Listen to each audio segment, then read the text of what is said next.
Bienvenida, bienvenido. Hoy vamos a sumergirnos en un mundo espiritual, fascinante. Imaginen un caldero, pero no uno cualquiera. Uno que es portal, centro de poder. Hoy hablamos del palo monte, una tradición con raíces profundas en África, pero que echó raíces nuevas y fuertes en Cuba. Y nos vamos a centrar en sus ramas principales, usando este material que tenemos. Exacto, es una excelente manera de empezar. Vamos a hacer un análisis, basado en este texto, de una de las religiones afrocaribeñas con más historia, con una visión del mundo muy particular. Nos vamos a enfocar en ese núcleo vital, la conexión con la tierra, la fuerza de la naturaleza, la comunicación con los espíritus ancestros pactados, los nefumbis, y cómo todo eso se concentra en la nganga, ese caldero sagrado. Justo, la nganga como epicentro. La misión hoy es entender qué hace diferente al palo mayombe, al palo brillumba y al palo quimbisa. Según lo que leemos aquí, cuáles son sus rasgos distintivos, cómo es que conviven.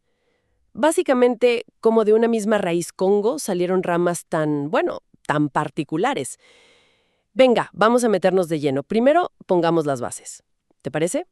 El palo monte es una herencia espiritual potente, muy antigua, con un linaje directo de las tradiciones bantúes del Congo que llegaron a Cuba. Que usemos el término con cuidado porque es más yoruba, pero la idea de fuerza espiritual aplica.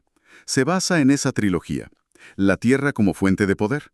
Los ancestros, claro, y específicamente los ninfumbis, que son estos espíritus con los que se hace un pacto y que viven en la nganga. Y la nganga misma, que es como un universo en pequeño, un foco de poder. Y claro, en Cuba, con toda esa mezcla cultural y religiosa, esta base Congo, pues, interactuó, cambió, se diversificó. Y ahí es donde la cosa se pone reveladora. Hablemos de la primera rama que menciona, la fuente, Paloma Yombe. Dice que es la más cercana al origen, la más pura. ¿Qué significa eso en la práctica? ¿Cómo se ve esa pureza? Sí, el texto lo subraya bien. El Paloma Yombe se caracteriza por un apego muy fuerte, muy consciente, al linaje Congo original.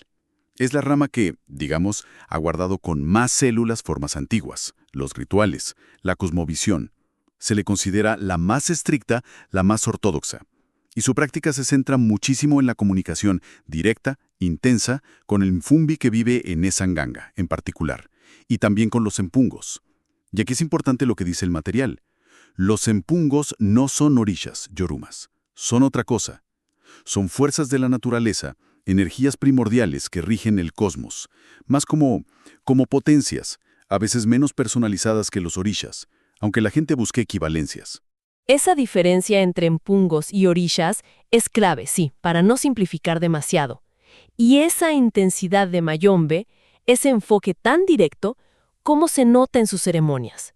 ¿Qué las hace especiales según el texto? Bueno, lo que se deduce es que los rituales mayumberos pueden parecer sobrios por fuera, pero tienen una concentración de energía enorme, una profundidad muy notable. El fin principal es dominar, trabajar directamente con esas fuerzas naturales y espirituales, siempre a través del pacto con el Nfumbi y con la nganga como instrumento y centro. Los propósitos son muy concretos: curar, proteger de males, defenderse, buscar justicia. Y algo clave que resalta el texto: el sincretismo es mínimo. La influencia de la santería, de la regla de Ocha o del espiritismo es casi nula en las casas más tradicionales. Se busca activamente mantener esa pureza congo. Eso implica un lenguaje, unos cantos, unos ritos muy específicos. Entendido, una conexión muy pura con ese legado. Ahora, si Mayombe es esa raíz, ¿cómo se explica que otras ramas sean más populares, más extendidas, como dice el texto?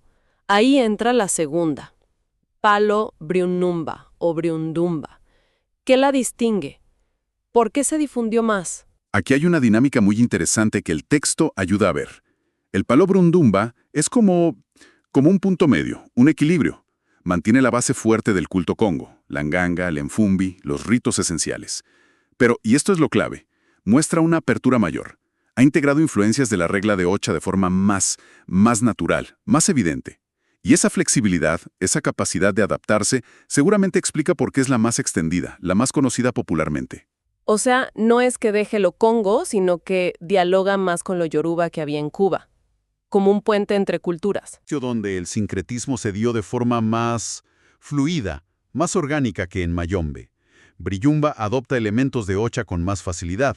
Sus ceremonias siguen siendo de palo, poderosas, basadas en esa lógica congo, pero quizás el lenguaje ritual, cómo se estructuran algunas cosas, cómo se nombran ciertas fuerzas, puede tener paralelos más claros con lo yoruba, con los orichas. Es un ejemplo claro de transculturación religiosa. Dos sistemas fuertes que interactúan y se influyen, pero sin que uno se coma al otro. Esa capacidad de diálogo es fundamental para entender por qué se extendió tanto. Me parece muy interesante cómo el texto describe esa adaptación sin perder el núcleo. Y esto nos lleva lógicamente a la tercera rama que se analiza. Palo Quimbisa. La describe como la más moderna y la más abiertamente sincrética. ¿Qué implica eso? ¿Cómo se ve en su práctica? El palo quimbisa. Bueno, y más concretamente, la regla quimbisa del Santo Cristo del Buen Viaje, que se atribuye a Andrés Petit allá por el siglo XIX, representa, según este análisis, como la culminación de ese proceso sincrético en el palo cubano. Su origen mismo parece ligado a una intención clara, casi un programa, de unificar distintas corrientes espirituales que había en Cuba en esa época.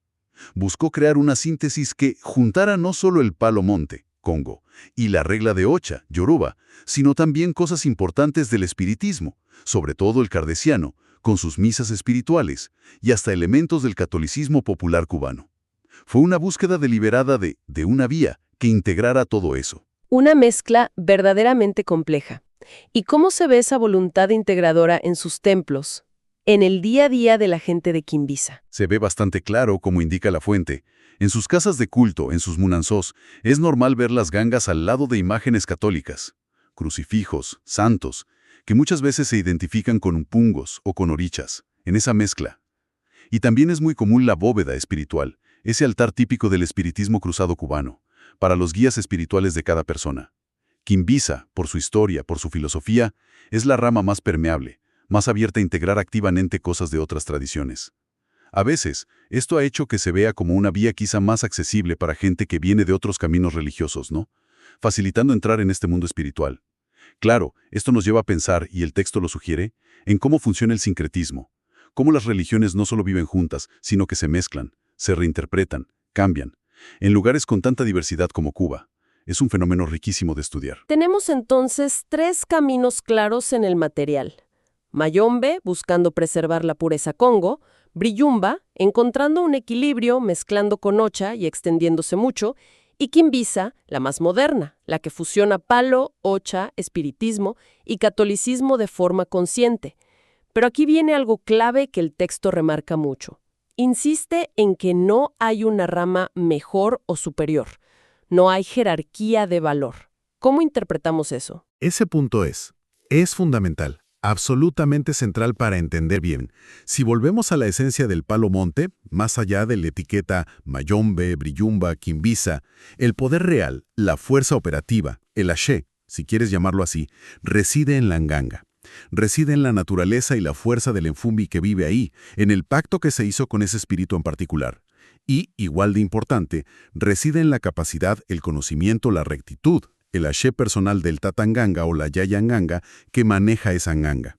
El sacerdote o la sacerdotisa, la consagración inicial, ese pacto sellado y la relación continua, respetuosa, esa es la verdadera fuente del poder, no tanto la etiqueta de la rama. Entonces, si la efectividad no viene de la etiqueta, ¿qué es lo que realmente cuenta en la práctica diaria para un palero, según se desprende de esto? Lo esencial, lo que de verdad importa y da fuerza a la práctica, es la integridad de esa relación, de ese pacto entre el iniciado, el perro de nganga, y el espíritu, el ninfumbi, que está en su nganga. Y claro, la relación correcta con las otras fuerzas, los mpungos con los que se trabaja en esa casa. La clave es que ese pacto, que implica deberes mutuos, respeto profundo, una ética, se cumpla. Que se respete por ambas partes. que la energía sagrada fluya bien a través de la nganga y que el sacerdote o sacerdotisa la sepa canalizar con conocimiento y ética. ¿Para qué? Pues para los fines que busca el palo: protección, salud, prosperidad, justicia, abrir caminos. La efectividad real no la da la rama en sí, sino cómo se hace el culto en esa casa específica, la fuerza de esa nganga en particular y el poder y saber de quien la trabaja. Y esta diversidad interna, lejos de ser debilidad, es prueba de la riqueza histórica, de la profundidad de su visión del mundo y de la increíble capacidad de adaptación que tienen las espiritualidades africanas en la diáspora. Mantienen un núcleo fuerte, pero dialogan con su entorno. Yo he recorrido hoy entonces lo que nos cuenta este material sobre las 3 corrientes principales del palo monte cubano. Mayombe, como la guardiana del Ocongo, más estricta; Briyumba, como ese camino de equilibrio, más extendido, con influencias de Osha; y Kimbisa, la más moderna, la que abraza el sincretismo de forma más abierta, mezclando palo, Osha, espiritismo y catolicismo. Exacto. Y el hilo conductor, lo que hay que retener de este análisis, es que más allá de esas diferencias en rituales, en sincretismo, en influencias, el corazón que late en la práctica es siempre la nganga. Es el misterio y el poder del infumbi que vive ahí. Y es la conexión, el ashe, y la preparación del sacerdote o sacerdotisa que sirve de puente. El pacto sagrado y el flujo correcto de energía son la base de todo. Queda bastante claro que estamos ante un universo espiritual complejo, con mucha historia y una dinámica interna. Fascinante. No es algo de pasado, es una tradición viva que actúa hoy. Precisamente. Y para terminar, una reflexión, algo para seguir pensando después de esta charla. Si hemos visto que el núcleo es ese pacto tan fuerte entre la persona y el espíritu en la nganga, ¿cómo podrían las diferentes filosofías de cada rama, esa búsqueda de pureza en Mayombe, el equilibrio en Briyumba, la integración múltiple en Kimbisa, llegar a matizar, a influir? No tanto en si el pacto existe o no, sino en cómo se interpreta ese pacto, en la forma particular de vivirlo cada día, y en cómo se traduce eso en una ética, una visión del mundo y unas prácticas concretas para sus seguidores. Ahí hay mucho más para seguir profundizando.